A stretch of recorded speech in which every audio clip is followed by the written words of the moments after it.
अस्सलाम वालेकुम नाजरीन, सईद बलोच एक नई वीडियो के साथ आपकी खिदमत में हाजिर है। नाजरीन, आज पाकिस्तान की अदालती तारीख का एक स्याह दिन है और ये स्याह दिन किसी और की वजह से नहीं बल्कि चीफ जस्टिस काजी फायज़ ईसा जो पाकिस्तान की अदलिया के सरबराह हैं, चीफ जस्टिस पाकिस्तान हैं, उनकी वजह से ये स्याह दिन आज पाकिस्तान की अदलिया को देखना पड़ा है। आपको याद है गुज़श्ता 3 रोज़ से इस्लामाबाद हाई कोर्ट के 6 जज साहबान का एक ख़त जो है वो सोशल मीडिया पर और पाकिस्तान के मेन स्ट्रीम मीडिया पर गर्दिश कर रहा है, उसकी खबरें चल रही हैं। अगरचे इस हवाले से मेन स्ट्रीम मीडिया ने खबर को मुकम्मल तौर पर दबा दिया, लेकिन सोशल मीडिया तमाम तर हक़ाइक़ सामने लाया और इस ख़त के मंजरियाम पर आने के बाद ये तवक्को की जा रही थी कि चीफ जस्टिस काजी फायज़ ईसा अपने इन ब्रदर जजेस का तहफ़्फ़ुज़ करेंगे, इनके हकूक़ का तहफ़्फ़ुज़ करेंगे, इनकी जिस तरीके से जो है वो जासूसी की गई, उनके जजेस के बेडरूम्स में कैमरे लगाए गए, उनकी अहल खाना के साथ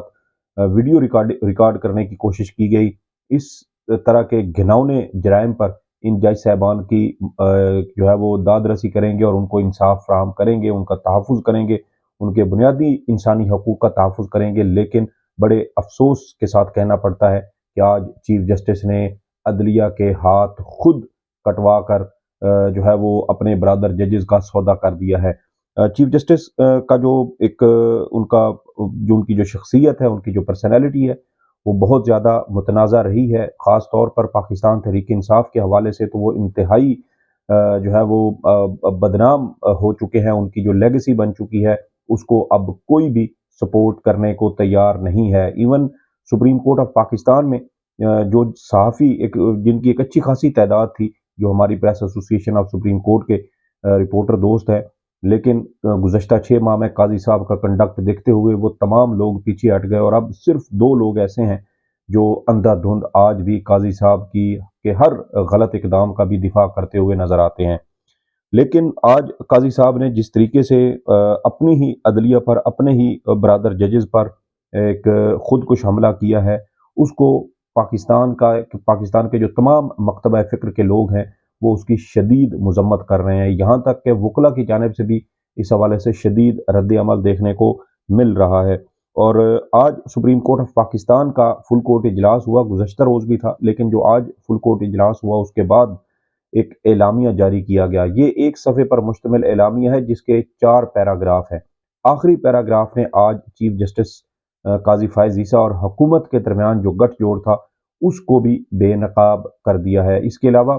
फुल कोर्ट इजलास के दौरान भी हमारे एक सहाफ़ी दोस्त हैं वसीम मलिक, वो ये रिपोर्ट करते हैं कि चीफ जस्टिस काजी फायज़ ईसा और जो सुप्रीम कोर्ट के दीगर जज साहबान हैं उनके दरमियान शदीद तलख़ कलामी भी हुई और उसकी क्या तफ़सीलात हैं वो आपके साथ शेयर करेंगे। लेकिन यहाँ पर ये बताना ज़रूरी है कि सुप्रीम कोर्ट ऑफ पाकिस्तान और चीफ जस्टिस पाकिस्तान ने वफाकी हुकूमत को जो है वो ये इख्तियार दे दिया है कि वो इस्लामाबाद हाई कोर्ट के 6 जज साहबान के ख़त के मामले पर एक इंक्वायरी कमीशन तश्कील दें। ये इंक्वायरी कमीशन एक रिटायर्ड जज की सरबराही में बनाया जाएगा और आप अंदाज़ा करें कि हाजिर सर्विस सिटिंग जजेस हैं, आइनी ओहदेदार हैं, 6 जजेस हैं, जिन्होंने अपने अजीज़ व अकारिब, अपने रिश्तेदारों, अपने जो दोस्त अहबाब थे, उनकी ज़िंदगियाँ ख़तरे में डालकर ये ख़त लिखा। जो हसास इदारे हैं, उनके मकरू और घिनौने किरदार को बेनकाब किया। लेकिन चीफ जस्टिस काजी फायज़ ईसा ने उनके हकूक़ का तहफ़्फ़ुज़ करने के बजाय, उन जजेस का तहफ़्फ़ुज़ करने की बजाय, उनके अजीज़ व अकारिब, उनके अहल खाना का तहफ़्फ़ुज़ करने की बजाय बज़ाहिर उनका सौदा कर दिया है। और सौदा करने वाले कोई और नहीं बल्कि वफाकी हुकूमत है। वही वफाकी हुकूमत जिसके एक मतहत इदारे पर यह इल्ज़ाम है कि वो जजेस की जासूसी करता रहा, जजेस के अजीज़ व अकारिब, उनके रिश्तेदारों को अगवा करके बिजली के झटके लगाता रहा, जजेस के बेडरूम्स में खुफिया कैमरे लगाता रहा ताकि उनकी जासूसी की जा सके, उनकी ऑडियो वीडियोज़ रिकॉर्ड की जा सके। और जो वज़ीर आज़म है शहबाज शरीफ, उनके मतहत ये इदारा है ISI, जिसका नाम इन 6 जजेस की जानिब से अपने ख़त में लिया गया है। लेकिन यहाँ पर सबसे ज़्यादा जो एक तरह से मुजरिमाना किस्म का किरदार है, वो चीफ जस्टिस काजी फायज़ ईसा का है। वो चाहते तो सुप्रीम जुडिशल काउंसिल में इस मामले को टेकअप कर सकते थे, क्योंकि चीफ जस्टिस काजी फायज़ ईसा सुप्रीम जुडिशल काउंसिल के चेयरमैन भी हैं। इसके अलावा سپریم کورٹ کا فل کورٹ جو ہے وہ بینچ تشکیل دیا جا سکتا تھا۔ یہ انتہائی حساس معاملہ تھا،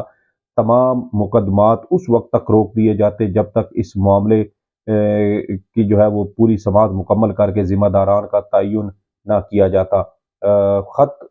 سپریم کورٹ کو بھجوایا جا چکا تھا، اس پر از خود نوٹس لیا جا سکتا تھا، لیکن جیسے پاکستان کے تمام دیگر ادارے کمپرومائز ہو چکے ہیں، اب یہی نظر آتا ہے کہ supreme court of Pakistan, chief justice Pakistan اور سپریم کورٹ کے جج صاحبان کی بھی ایک غالب اکثریت شاید کمپرومائز ہو چکی ہے۔ ملک کے موجودہ حالات کو انہوں نے بھی شاید تسلیم کر لیا ہے، اور مستقبل کے حوالے سے اب پاکستان کی عدالتوں سے کسی قسم کی کوئی امید باقی نہیں رہی۔ ماضی میں بھی اس طرح کے بہت سارے انکوائری کمیشن بنتے رہے۔ حامد میر انکوائری کمیشن بنا، ایبٹ آباد انکوائری کمیشن بنا، میمو گیٹ سکینڈل پر انکوائری کمیشن بنا، اس کے علاوہ کوئٹہ میں ہزارہ کلنگ پر جو ہے وہ یہ انکوائری کمیشن بنا، اس کے علاوہ آڈیو لیکس انکوائری کمیشن بنا، صحافی سلیم شہزاد کے قتل کے معاملے پر انکوائری کمیشن بنا، میڈیا کمیشن بنا، لیکن ان سب کا کیا نتیجہ نکلا؟ اس کمیشن کا بھی یہی نتیجہ نکلے گا۔ جیسے ایک اصطلاح استعمال کی جاتی ہے کہ جب حکومت نے کوئی معاملہ جو ہے وہ اس پر مٹی ڈالنی ہو تو حکومت کمیٹی بنا دیتی ہے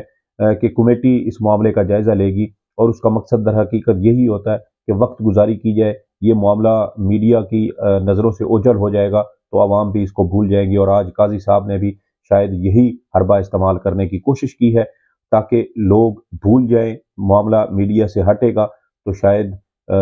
یہ بھی نظروں سے اوجھل ہو جائے گا۔ اور دوسرا ایک اور اہم وجہ اس میں یہ بھی نظر آتی ہے کہ اسلام آباد ہائی کورٹ کے جن جج صاحبان نے ہمت جٹا کر یہ دلیرانہ اقدام کیا، بظاہر اسٹیبلشمنٹ کا کردار جو ہے وہ اس میں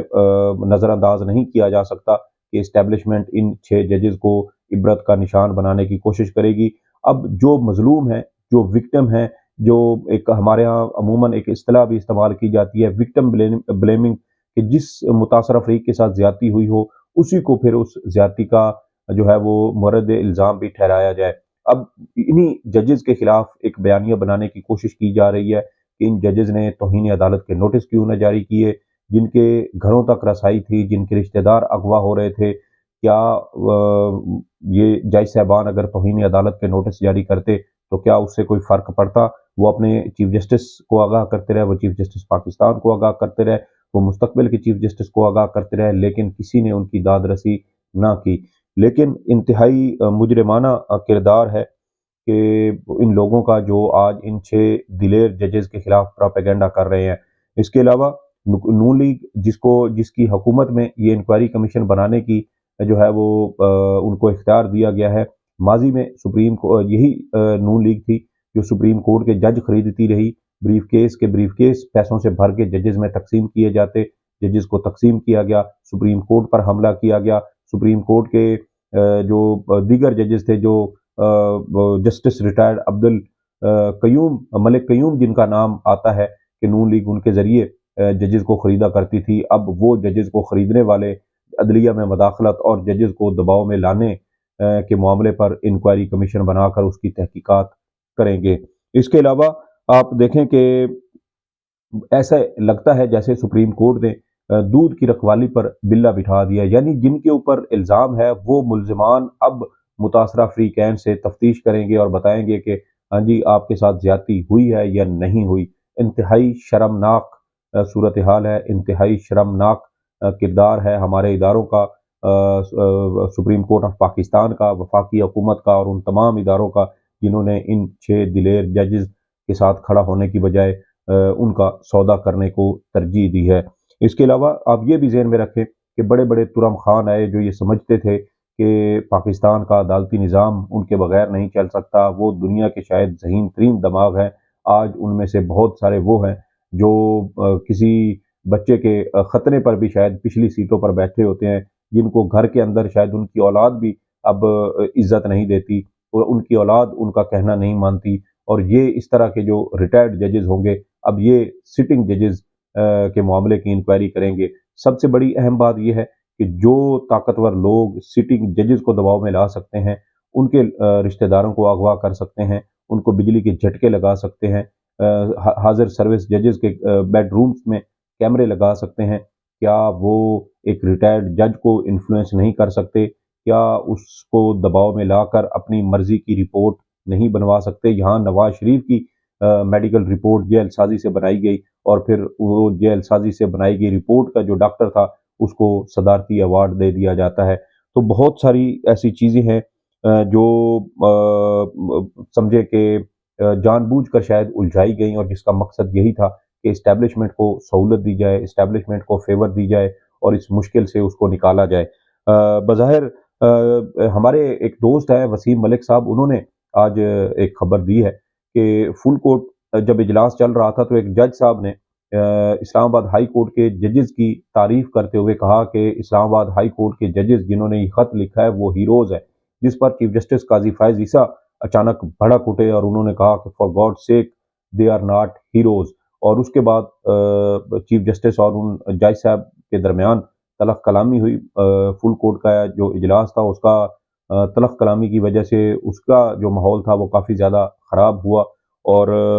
इसी से भी आप अंदाज़ा लगा सकते हैं कि काजी साहब कितने मुतासिबाना जहन के साथ इन जजेस के मामलात को देख रहे हैं। 3 दिन तक वो खामोश रहे, उन्होंने कोई नोटिस ना लिया, उन्होंने फुल कोर्ट ना बनाया, उन्होंने सुप्रीम कोर्ट का कोई लार्जर बेंच ना बनाया, उन्होंने जुडिशल काउंसिल का इजलास बुलाकर इस मामले को टेकअप ना किया। लेकिन बज़ाहिर ऐसे लगता था कि वो अंधेरे में थे, उनको कुछ समझ नहीं आ रही थी कि इस मामले को कैसे निपटे, या इसकी एक वजह ये भी हो सकती है कि वो इसके ऊपर कोई इकदाम नहीं करना चाहते थे। 3-4 दिन लटका कर शायद वफाकी हुकूमत को ये दरख्वास्त की गई कि आप इस मामले पर हमारी कोई मदद करें, हमारी इससे जान खुलासी करवाएं। और फिर कि जो वज़ीर आज़म है शहबाज शरीफ, वो एक आइडिया के साथ आज सुप्रीम कोर्ट आए, चीफ जस्टिस पाकिस्तान से लगभग 1.5 घंटा मुलाकात की, और जो एलामिया है सुप्रीम कोर्ट का उसका आखिरी पैराग्राफ भी यही बताता है कि एक प्रपोजल पेश किया गया कि इस पर इंक्वायरी कमीशन बनाया जाए। उससे ये वाज़ेह तासुर मिलता है कि इंक्वायरी कमीशन बनाने की तजवीज़ भी वज़ीर आज़म की जानिब से दी गई, हुकूमत की जानिब से दी गई। काजी साहब शायद इसके लिए भी तैयार नहीं थे, वो मुकम्मल तौर पर जैसे मफलूज हो चुके हों, उनको शायद समझ ही नहीं आ रही थी कि ये मामला जो है ये कैसे इसको आगे बढ़ा जाए। और इस्टेब्लिशमेंट के ऊपर आईएसआई के ऊपर इल्ज़ामात आए हैं, तो शायद उनकी अपनी जो कांपें हैं वो टांग गई थी, और इसी वजह से उन्होंने इसके ऊपर कोई इकदाम नहीं किया। बहरहाल ऐसे एक तासुर ये मिलता है कि वफाकी हुकूमत चीफ जस्टिस पाकिस्तान को रेस्क्यू करने के लिए आई, उन्होंने इंक्वायरी कमीशन का जो है वो तजवीज़ दी, और फिर चीफ जस्टिस काजी फायज ईसा और जस्टिस मंसूर अली शाह ने उस तजवीज़ को एक्सेप्ट कर लिया, वफाकी हुकूमत को इख्तियार दिया कि वो अगले 2 से 4 रोज़ में वफाकी काबीना का इजलास बुलाकर इंक्वायरी कमीशन की मंजूरी लें, और फिर ये इंक्वायरी कमीशन आइंदा 2 से 4 रोज़ के अंदर नोटिफाई कर दिया जाएगा। मुझे यहाँ पर सबसे ज़्यादा अफसोस जस्टिस मंसूर अली शाह के किरदार पर है। मैं उनकी बहुत इज़्ज़त करता था और समझता था कि वो इस तरह के मामलात में हमेशा आइन और कानून की बालादस्ती को मद्देनज़र रखते हुए अपने ब्रदर जजेस के साथ खड़े होंगे। लेकिन आज अफसोस का मकाम है कि उन्होंने भी अपने इन 6 ब्रदर जजेस अदलिया की आज़ादी का सौदा किया। चीफ जस्टिस काजी फायज ईसा के साथ मिलकर उन्होंने अदलिया के हाथ काटने में मुआवनत की है, सहूलतकारी की है, और ये इंतहाई अफसोस का मकाम है। काजी साहब तो इससे पहले ही बदनाम हो चुके हैं, जमहूरियत का गला घोंटने के हवाले से, अवाम के करोड़ों अवाम के बुनियादी हकूक जो है वो गसब करने के हवाले से, पाकिस्तान तहरीक इंसाफ को लेवल प्लेइंग फील्ड ना देकर मुल्क के अंदर सियासी बहरान को बरकरार रखने के हवाले से जो उनका किरदार है वो तारीख में स्याह तरीन अल्फाज से लिखा जाएगा। और अब उनके इन स्याह कारनामों में एक और बाब का इजाफा हो गया है। देखना यह है कि क्या ये सुप्रीम जो इस्लामाबाद हाई कोर्ट के 6 जज साहबान हैं ये अपने मौक़िफ़ पर डटे रहते हैं, ये इस तमाम तर फस्तायत का इन दबाव का मुकाबला करते हैं जैसे ये गुज़श्ता 1 साल से करते आ रहे थे, या फिर ये अपनी जो इज़्ज़त है उसको बचाते हुए अपने अहले खाना की ज़िंदगियों को तहफ़्फ़ुज़ करते हुए ओहदों से रिटायर होते हैं। क्योंकि ये अफ़वाहें चल रही हैं कि शायद ये जज साहबान भी इस्तीफ़े दे जाएँगे, वरना इनको इंतकामी कार्रवाई का निशाना बनाया जाएगा। जो भी इस हवाले से अहम पेशरफ्त होंगी उससे भी आपको आगाह करेंगे। इस वीडियो के बारे में आपकी जो भी आरा हो फीडबैक ज़रूर दीजिएगा। सईद बलोच को इजाज़त दें। अल्लाह हाफ़िज़।